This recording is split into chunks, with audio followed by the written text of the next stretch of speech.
Bowling এর ধার একটুও কমেনি, বরং সময়ের সঙ্গে সঙ্গে আরো ভয়ঙ্কর হয়ে উঠেছে। সেটা আবারও প্রমাণ করে দিচ্ছেন বাংলাদেশের কাটার মাস্টার মুস্তাফিজুর রহমান। বয়স বাড়ছে, ক্রিকেট বদলাচ্ছে, কিন্তু মুস্তাফিজের কাটারের জাদু যেন দিন দিন আরো নিখুঁত হচ্ছে। আইএল টি-20তে প্রতিটা ম্যাচেই যেন নতুন করে ম্যাজিক দেখিয়ে চলেছেন এই বাঁহাতি পেসার। টুর্নামেন্টে এখন পর্যন্ত 7টি ম্যাচ খেলেই মুস্তাফিজ তুলে নিয়েছেন 14টি উইকেট। উইকেট শিকারীদের তালিকায় উঠে এসেছেন 2 নম্বরে। শীর্ষে থাকা বোলারদের সঙ্গে পার্থক্য মাত্র 1টি উইকেটে। সামনে আরো ম্যাচ আছে। মুস্তাফিজুর রহমানের বর্তমান ফর্ম দেখলে এটা বলাই যায়, পরের ম্যাচে টুর্নামেন্টে সেরা উইকেট শিকারী হয়ে যাওয়াটা মোটেও অসম্ভব কিছু না। সবচেয়ে চোখে পড়ার বিষয় হলো, এই 7টি ম্যাচের ভিতরে 2টি ম্যাচে তিনি এক ওভারে 3টি করে উইকেট নিয়েছেন। টি-20 ক্রিকেটে এমন ঘটনা যে কতটা ম্যাচ ঘুরিয়ে দেয় সেটা ক্রিকেট বোঝা প্রত্যেকটা লোকই বলতে পারবে। প্রথমবার তিনি এই কীর্তি গড়েছিলেন এমিরেটসের বিপক্ষে।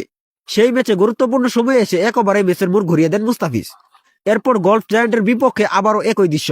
ব্যাটাররা যখন পুরোপুরি ছন্দে, রান আসছে দ্রুত, তখনই মুস্তাফিজের কাটার এসে সব হিসাব এলোমেলো করে দেয়। ওই ম্যাচে তিনি 34 রান দিয়ে 3টি উইকেট নেন। কিন্তু পরিসংখ্যানের চেয়েও বড় বিষয় হলো কোন সময়ে উইকেটগুলো এসেছে। 14তম ওভারে তখন ভয়ঙ্কর পার্টনারশিপ গড়ে উঠেছে। ওমর জায় আর জেমস ভিন মিলে ইতিমধ্যেই 66 রানের জুটি বানিয়ে ফেলেছে। ম্যাচটা তখন পুরোপুরি ব্যাটিং দলের নিয়ন্ত্রণে। ঠিক সেই মুহূর্তে আক্রমণে আসেন মুস্তাফিজ। প্রথম বলেই কাটারের ফাঁদে ফেলে আউট করেন জেমস ভিনকে। এক বলেই ম্যাচের গতিপথ বদলে যায়। এরপর মুহূর্তেই তৈরি হয় হ্যাটট্রিকের সম্ভাবনা। পুরো স্টেডিয়াম নিস্তব্ধ। ব্যাটাররা বুঝে উঠতে পারছে না কাটার আসবে নাকি স্লোয়ার নাকি ফুল লেন। ওই ওভারে 3টি উইকেট তুলে নিয়ে মুস্তাফিজ দেখিয়ে দেন কেন তাকে বাংলার কাটার মাস্টার বলা হয়। শুধু তাই নয়, ম্যাচের শেষ ওভারে পরপর 3টি রান আউটের পিছনে সরাসরি ভূমিকা ছিল মুস্তাফিজের বোলিং এর। মানে হিসাব করলে দেখা যায় এক ম্যাচে 6টি উইকেট পতনের সঙ্গে প্রত্যক্ষ জড়িয়েছিলেন তিনি। টি-20 ক্রিকেটে একজন বোলারের প্রভাব এর চেয়ে বড় আর কি হতে পারে। মূলত মুস্তাফিজের সবচেয়ে বড় শক্তি সবসময় ছিল ডট বল আদায় করে নেওয়ার ক্ষমতা। টি-20 ক্রিকেটে তিনি দীর্ঘদিন ধরে সবচেয়ে বেশি ডট বল করা বোলারদের একজন। এ কারণে ফ্রাঞ্চাইজি ক্রিকেটে তার চাহিদা কখনো কমেনি। কিন্তু সাম্প্রতিক সময়ে যেটা সবচেয়ে বেশি চোখে পড়ছে সেটা হলো তার উইকেট নেওয়ার ক্ষমতা আগের চেয়েও বেড়ে গেছে। স্কিল তো সব সময় ছিল, নতুন করে যেটা যোগ হয়েছে সেটা হলো ব্যাটারদের মাইন্ড গেম। এখন মুস্তাফিজ শুধু বল করে না, মাথার ভেতরে ঢুকে খেলেন। কোন ব্যাটার কি ভাবছে, কোন সময় কোন শট খেলতে চাইবে সেই হিসাব আগে থেকেই করে ফেলেন তিনি। সেই অনুযায়ী কাটার ছুড়ে মারেন। আপনি যদি তার নেওয়া এই 14টি উইকেট ভালো করে দেখেন তাহলে বুঝবেন এইগুলো কোনো সাধারণ ব্যাটারের উইকেট না। নামি দামি অভিজ্ঞ আন্তর্জাতিক ক্রিকেট খেলা ব্যাটাররাই একের পর এক আউট হচ্ছেন মুস্তাফিজের বলে।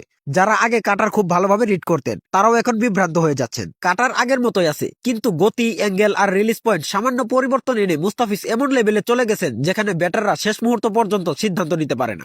আর এই 1 সেকেন্ডের দ্বিধাই তাদের উইকেট হারানোর কারণ হয়ে দাঁড়াচ্ছে। এই পারফরমেন্সের পর কলকাতা নাইট রাইডার্সের কথা না বললেই নয়। নিলামে প্রায় 9,20,00,000 রুপিতে মুস্তাফিজকে দলে নেওয়ায় তখন অনেক আলোচনা হয়েছিল। অনেকেই প্রশ্ন তুলেছিল এত দামে মুস্তাফিজ কি আদৌ কেকেআর এর জন্য সঠিক পছন্দ। কিন্তু আইএল টি-20তে মুস্তাফিজের এই পারফরমেন্স দেখার পর প্রশ্নটা উল্টে গেছে। এখন মনে হচ্ছে এত কম দামে কেকেআর আসলে সোনার খনি পেয়েছে। এমন ফর্মে থাকা একজন বোলার টি-20 দলে কতটা গুরুত্বপূর্ণ সেটা নতুন করে বোঝানোর কিছু নেই। এমনকি এক সময় আলোচনা চলছিল মুস্তাফিজ কি আদৌ কেকেআর এর প্লেইং 11-এ নিয়মিত সুযোগ পাবেন। কিন্তু এই পারফরমেন্সের পর যদি তাকে একাদশের বাইরে রাখা হয় তাহলে সেটা ক্রিকেটীয় যুক্তির সঙ্গে যাবে না। সব মিলিয়ে বলাই যায় মুস্তাফিজুর রহমান এখন তার ক্যারিয়ারের সেরা ফর্মের মধ্য দিয়ে যাচ্ছেন। অভিজ্ঞতা, স্কিল আর মাইন্ড গেম সবকিছু মিলিয়ে তিনি এখন একজন পূর্ণাঙ্গ টি-20 বোলার। সামনে যদি এমন ফর্ম ধরে রাখতে পারেন তাহলে শুধু টুর্নামেন্টে সেরা উইকেট শিকারী নয়, ফ্রাঞ্চাইজি ক্রিকেটে আবারও নিজের রাজত্ব প্রতিষ্ঠা করবেন বাংলাদেশের এই কাটার মাস্টার মুস্তাফিজুর রহমান।